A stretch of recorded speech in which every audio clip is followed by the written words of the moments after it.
Welcome to the Sales to CEO podcast. This podcast takes you from the sales floor to the big office. I'm Louie, Herron, and it's my personal mission to coach, teach, and inspire you to realize the opportunity you have in the automobile business. Learn all the strategies, tactics needed to sell not 15 or 20 cars a month, let's think 40 or 50 cars a month, and grow from sales to sales manager, maybe sales manager to general manager, or even the dealer principal, whichever one you desire. Let's drive your career forward together today. Hey guys, what's up? Louie Herron, Sales to CEO. Man, the Sales to CEO group is growing. I feel it. I'm getting excited. Listen, we are spreading the message on what it takes for a salesperson, sales manager, general sales manager, anybody in the automotive space that wants to go to the next level. Sales to CEO is all about teaching you guys how to take the small steps that create big results. That's really, quite frankly, kind of hard to get if you're wanting to grow to the next level, the information, right? So that's what I cover from a sales perspective. It's all about getting your mind wrapped around 40 to 50 cars a month, not 17, 25, 23. I want you bigger. I want you bolder. And in that process of producing, not only is that a caveat to help you grow to the next level, I'm sharing all the details in between on how you can become a manager in the automotive space. And again, whether it's a dealer principal or a dealer partner, or whether it's a general manager or a general sales manager, I'm coming from the perspective that I lived it. That's what I did. I was a 20-year-old kid and was so blessed and fortunate, put on my blinders, became obsessed, memorized, practiced, drill, rehearsed everything I could about sales.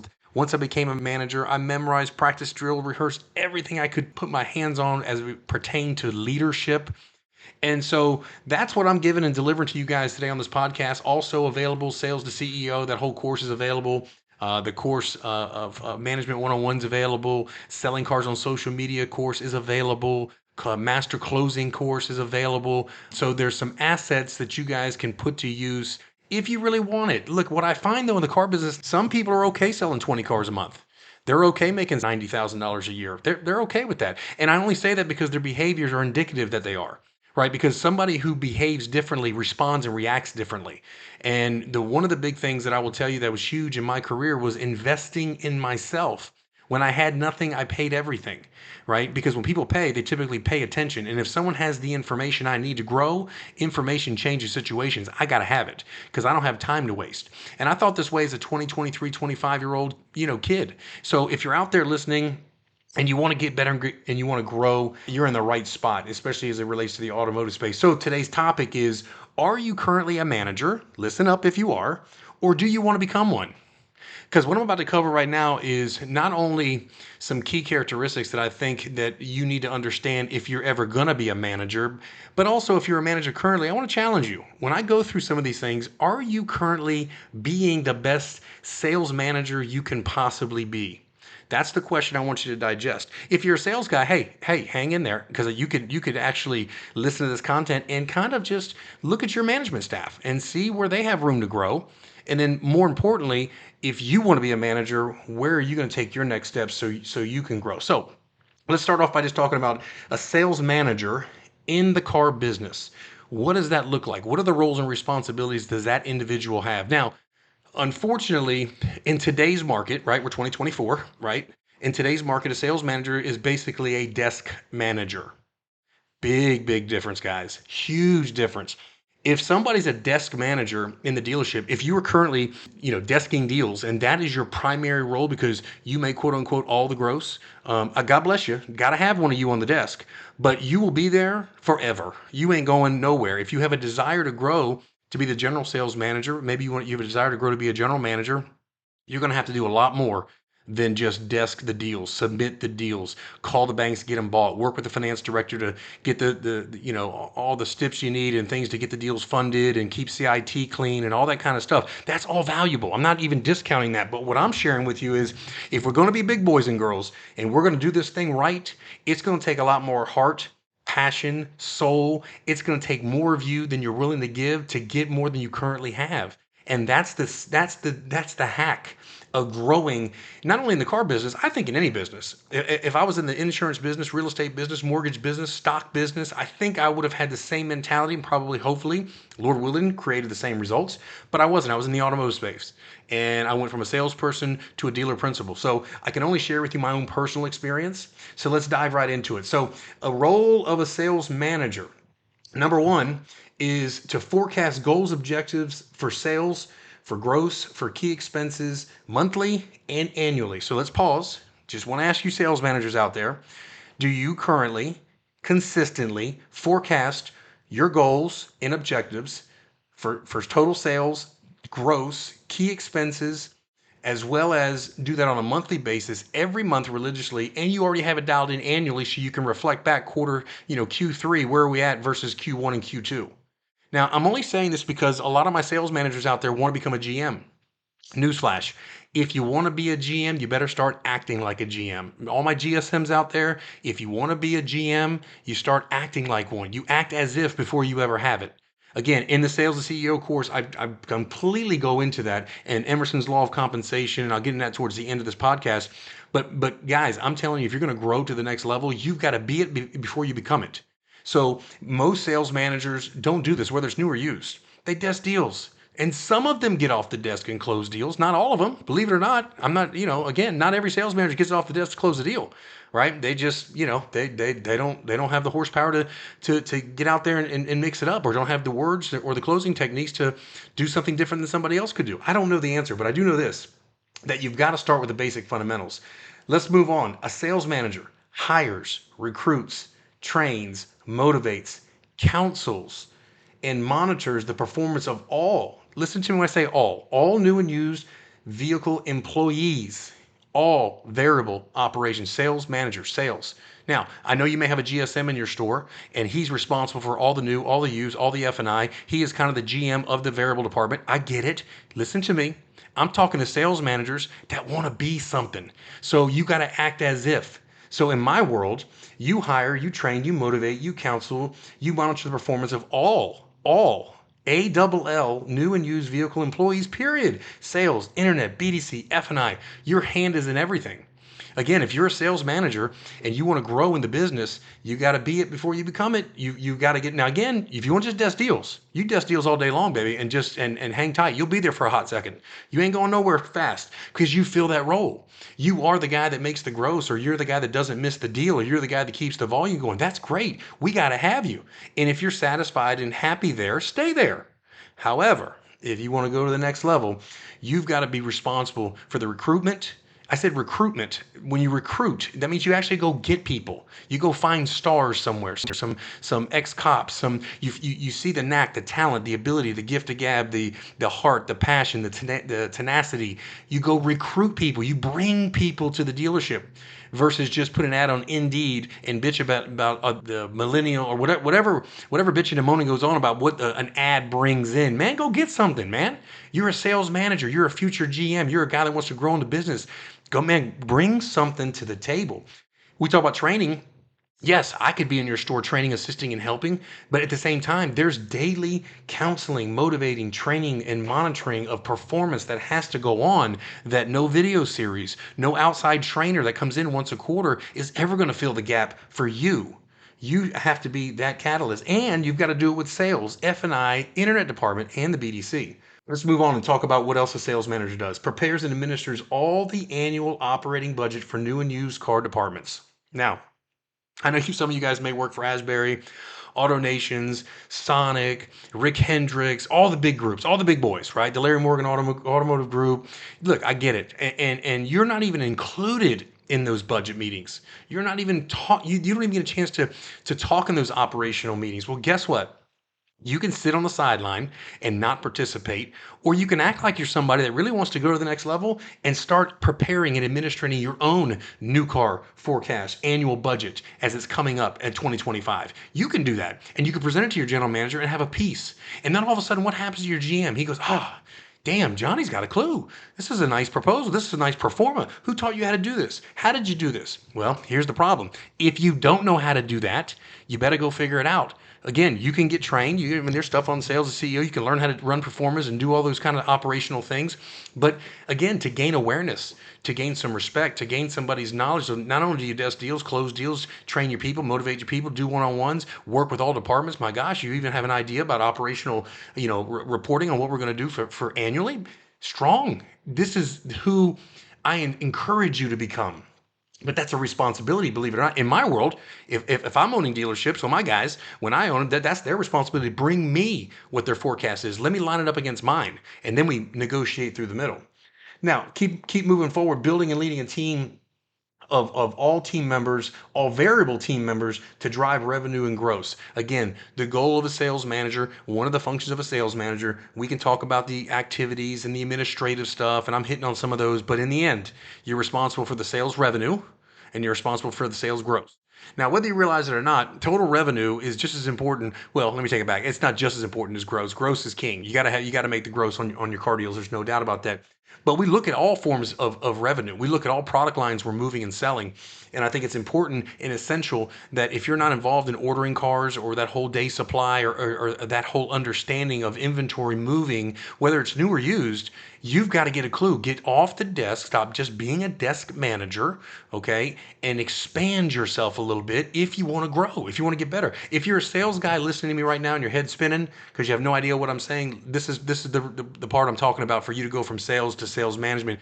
You got to be before you become it. In other words, you got to gather this info as you're producing, as you're performing, as you're working your way to 25 to 35 to 40 cars a month with the production. You got to gain the information, acquire the knowledge. So when it's time to step up in a sales manager role, baby, you're running. You're not walking or crawling. You're running because you have a clue. And so that's what we're trying to do with sales and CEOs: teach and mold, help folks in the car business not only become better people, become better automotive people, business people, right? It's not just about slinging rides. We got to sell a bunch of cars, make a lot of gross, but we've got to become business people if you're gonna run the business. And quite frankly, if you're a sales manager, you're running the business. If you're a GSM or you're a general manager, you are operating that business. So this is no joke. The other thing you got to do is you got to motivate your team, your sales, to generate leads, build client relationships for referrals and repeat business. I'm just going to ask you, Mr. Sales Manager, how much time do you spend motivating, teaching, coaching, training your sales staff on how to bring you some business? Because Lord knows you go to your GM talking about, hey, boss, we got to spend a little more money. We need little more traffic. We need more traffic. He's shutting you down because he's looking at budgets and percentage of gross and what he's currently spending and all these other metrics that one day hopefully you'll get keened in on. But at the end of the day, your job as a sales manager is to, again, motivate teams, your teams, social media selling, service prospecting, learning how to shake a hand at the gas pump when they're driving the same brand and the guy's pumping gas next to you.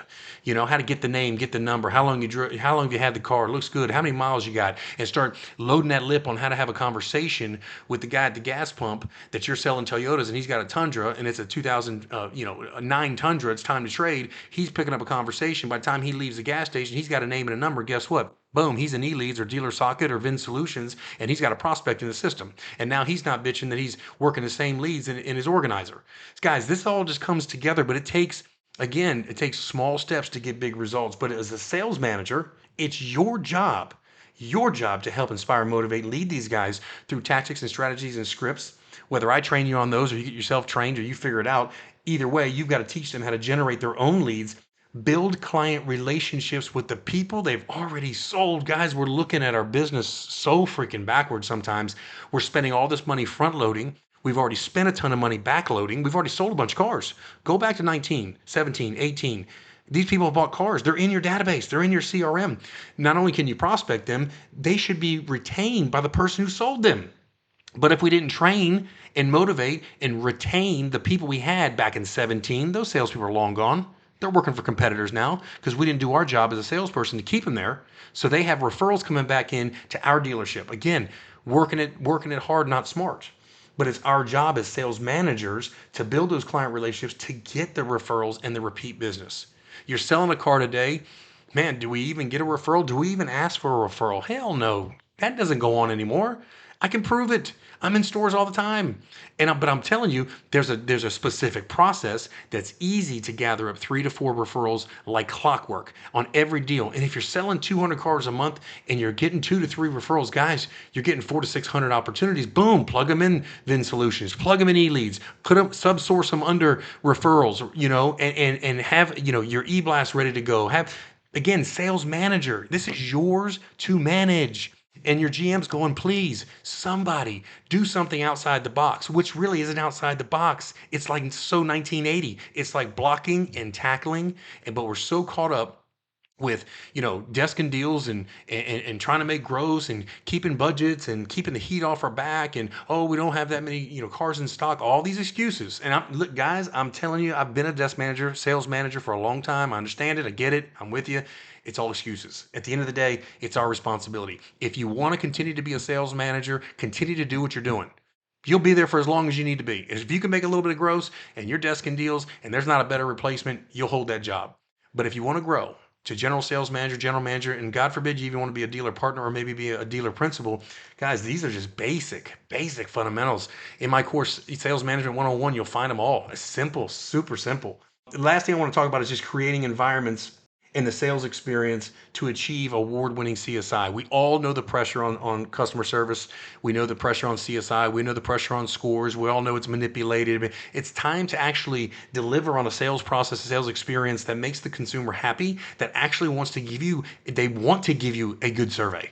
They actually want to. And for those that are dealer principals and general managers, they understand the severity because a lot of these guys have a ton of money looking to buy other stores. And guess what? They can't do it because the sales managers and sales team, the variable operations, is not getting the job done at the level that needs to get done. So the scores reflect that they're over benchmark, they're over, district, they're over national averages to be able to acquire another store from the manufacturer. John Smith may want to sell Louie his Honda store, but if Louie's scores are not good, Honda is not going to let me buy the store. It has nothing to do with John Smith's willingness. So again, when we're talking about the role of the sales managers, we're talking about some massive things, but they're not hard. They're not hard, guys, but it just takes a little bit of work ethic, takes a little bit of focus. So with that being said, let me conclude this podcast and share with you what you can do. Here's a couple of things that I suggest. Again, I can't give you the whole coursework because there's a ton of it involved, but I'm going to give you 3 things that if you're a sales manager, turn it up now. If you didn't hear anything I told you, learn right now. Free nuggets. Didn't cost you a penny. All it costs you is your effort to put it in place. Here we go. First thing is the law of 7. Again, the law of 7 is completely outlined in the Sales to CEO. I've got the law of 7 as it relates to automotive. I've got a couple of books I'm bringing out. The law of 7 as it relates to relationships. The law of 7 to me is the starting ground. And let me tell you the gist of the law of 7. When you go into a 30-day month, a whole 30 days, and your travel rate or you're not tracking the numbers you need to be, it's real quickly to feel like you're behind or you can't achieve the number. Law of 7 should drive your business. Everything we do, everything I coach and teach and train in the stores that I owned, in the stores that I operated, all based off the law of 7. It's critical. Everything's in a 7-day window. All my sales targets for the store is in a 7-day window. I don't care if it's fixed operations, if it's the sales department. I've got so many ROs I want to write in 7 days, so much sale dollars I want in 7 days, so much gross I have in 7 days, so many appointments I have in 7 days. All these things are run in parallel. Everybody should operate in 7-day windows. So in other words, if you've got a 200 car a month store, I'm not worried about 200 cars for the 30 days. What I'm worried about is the 63 cars or the 45 cars for this week, this 7-day period. That's all I'm focused on. It's on a board. Everybody can see it. Everyone knows where we stand on Monday, on Thursday, on Friday. And as we close on Sunday, they see how we ended up. Every salesperson has their goals. They have a 30-day goal, but it's broken down in 7 days because a salesperson can't think in 30-day windows, right? But a sales guy can make a goal for 5 cars in 7 days. When I was selling cars, my goal was 11 cars every 7 days. 11. I wanted 44 cars a month, 45 cars a month. Okay, 11 cars. And guess what, guys? I got accustomed to figuring out, even if I fell short, I was selling 10 and a half or 9 cars. Or maybe one week it was a bad week and I sold 7 cars. Think about if your sales guys had a bad week and they sold 7 cars in 7 days. That's a bad week. Think about that. Now, I want you to understand something. If you take the law of 7 and you apply that to all your KPIs, everything's managed in a short 7-day window. I promise you guys, that means you have a micro focus on what's in the now. When you look 30 days, it's too broad. It's too far out there. You get caught up and all of a sudden you get complacent, you get lazy, you start off good, you get lazy, you start off bad, you start freaking out. Trust me, 7 days, that's all that matters. You live and die by 7 days. When that 7 days is over, toss it, we got a new 7 days. The next thing I would do is as sales manager, I would stay trained up and be able to train and teach. In other words, because you're in the seat, because you're a sales manager, the learning just begins. It's your job to make sure these guys are inspired, motivated, encouraged, on fire, and ready to rock and roll. And that comes from leadership. That comes from leading by example, and that comes from emotion, and that comes from positive frequency that you give off when people walk in the store. The radio is cranked up, the sales meetings are on fire, people are learning, they're getting coached up. Guys, this is not a talent thing. This is effort. Listen to me. It takes nothing for you guys to hold a meeting, a really good meeting, just once a week. Okay. And by doing that, you go watch a YouTube video or one of my videos or someone else's video you love, take notes, transcribe those notes into a Word document, print those off, 30 copies ready to go for the 30 sales reps the next morning, and boom, you've got yourself a sales meeting that had nothing to do with be-backs, appointments, you're not putting the keys in the right spot, park your cars back, guys, I'm tired of you beaching cars, and all the those are not sales meetings. You got to have administrative meetings. But your role in your job is to inspire, motivate, encourage, love on, excite your team to perform. If we're beating them up every single day, what kind of results do you think you're going to get? You're going to get a fear-based environment, and that creates lack of sales. Okay, the last thing I'm going to share with you that I think is critical if you're a sales manager is schedule. Schedule everything. Everything. I always say never start a day till it's complete. Okay, this is a challenge for me. It'll be a challenge for you. The goal here is at the end of the day, you set up your tomorrow. When you walk in tomorrow, you're ready to go. If you don't dictate your tomorrow will dictate to you. You all know as a sales manager, as soon as you sit in that chair, crank up that computer, next thing you know, it's you just sat down and have a cup of coffee. You don't even have time to go to the bathroom, and all of a sudden you got a deal working or a heat case in the showroom.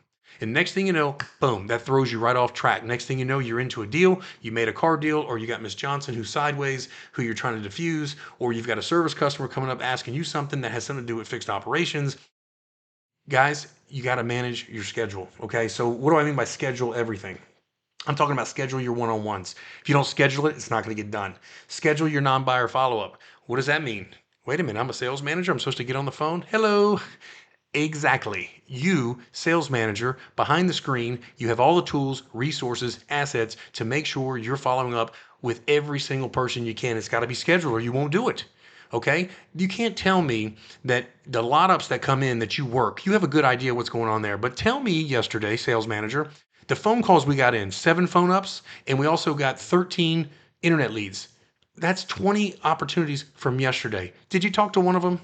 Do you know who they are? Do you know where they're at in the process? Do you think there's a car deal somewhere in there? If we're not making those calls, I'm not so much worried about the lot traffic that came face to face. You got salespeople that are hungry, that don't get internet leads in most stores and don't get phone ups in most stores because you got internet departments. They're working those, although they need to be touched.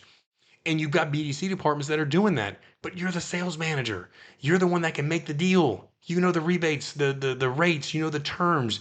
And you should have the best ability to close a deal better than anybody in the building. But we're going to leave it up to little Susie, who's 23 years old in the BDC, who's getting pelted and beat up about best price and rate. And I'm not driving an hour to come see you unless I get X, Y, and Z.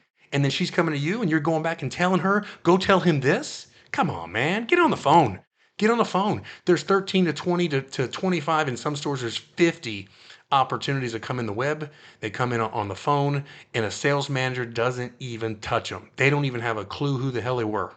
I'm just telling you, you got to schedule everything, and non-buyer follow-up is something you got to schedule. The other thing is you got to schedule sales meetings that matter. Okay, if it were me, you'd have daily meetings. I'd have a save a deal meeting, but I'm not going to hit you with that because I know this may be overwhelming so far of some things you could get better on. But at the minimum, do one meeting a week, a meeting that matters, a meeting that counts, a meeting that people look to you as an authority of leadership, right? That gets them excited. They look forward to the meeting. Guys, when I would hold meetings, I'm telling you, my goal was I want my guys to be excited that what's Louie got today? What's he got today? And that's where I want you to come from, but you got to schedule it. You got to schedule the ordering of inventory. If you've got an inventory manager, no problem. Let him actually punch it. Let him actually order the cars and place the order. But as a sales manager, you need to be involved in everything that's ordered. You know what's selling. You know what you, and then you also get an opportunity to see what's inbound and what you're not getting, so you can navigate and pivot around not having 20 Corollas or 30 Konas coming in, these cheap cars that you can sell on the new car side, right? You got to make adjustments. The last thing you need to schedule is you need to make sure you schedule the travel rate of sales and the service process to help, so you can have the fill rates, the proper fill rates for some of these used cars, because you know the lag time. So here's the deal. What I mean by that is you've got to schedule some time to make sure that the flow never stops. So as you're liquidating pre-owned cars and you're trading for a few, you got to have your hand on the pulse of who's buying cars, how long does it take to get it through the shop. If you buy these cars, 6 cars, 8 cars, how long do they take to get here? You got holes in the front line. You can't sell what you ain't got, right? So you've got to be forefront thinking ahead of time, right? How many used cars do we sell a week? We sell 23 used a week. Guys, you got to be preparing to replace 23 used cars by the next week. Whether that means you trade for 10 cars a week, you need to buy 13. These are all statistics you should know in your mind. How many cars do we trade for? What percentage of cars do we keep of the trades? How much is that inventory? How many cars are we selling? How many cars do we need to buy? There should never be a gap or a hole of 10 days because you got no cars, right? I got no cars.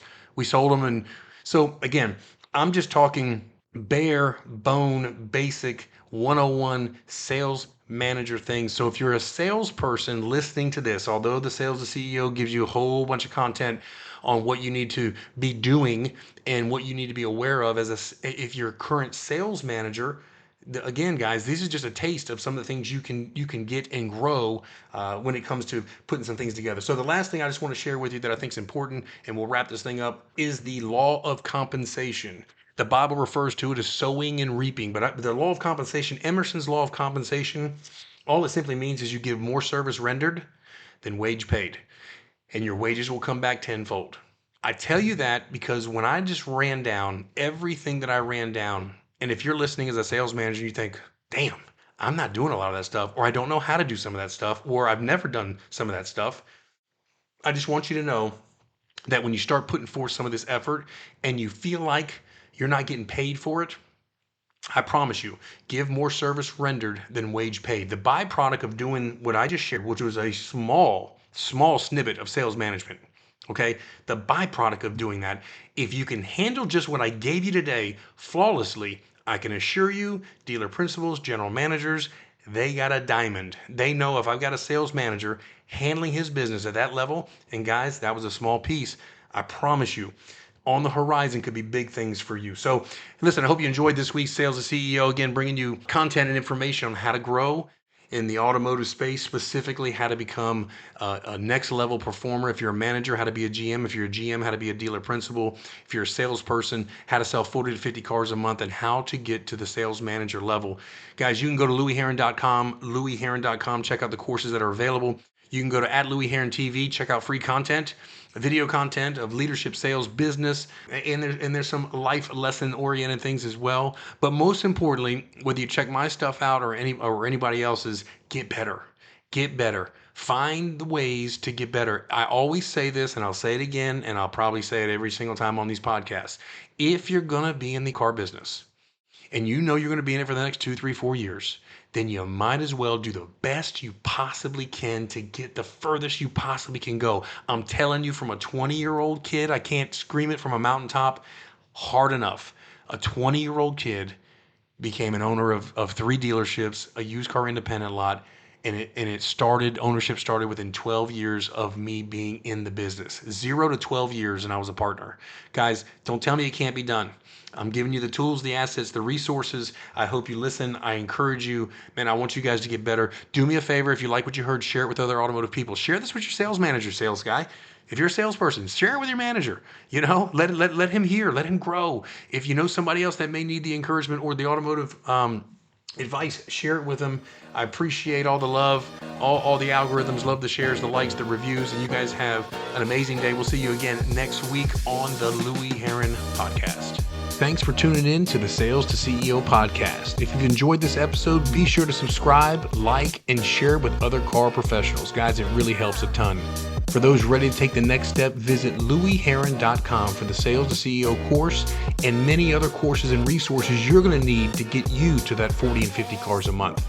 Don't forget to subscribe to my YouTube channel at Louie Herron TV for more insights, strategies as well. Let's keep driving your career forward together.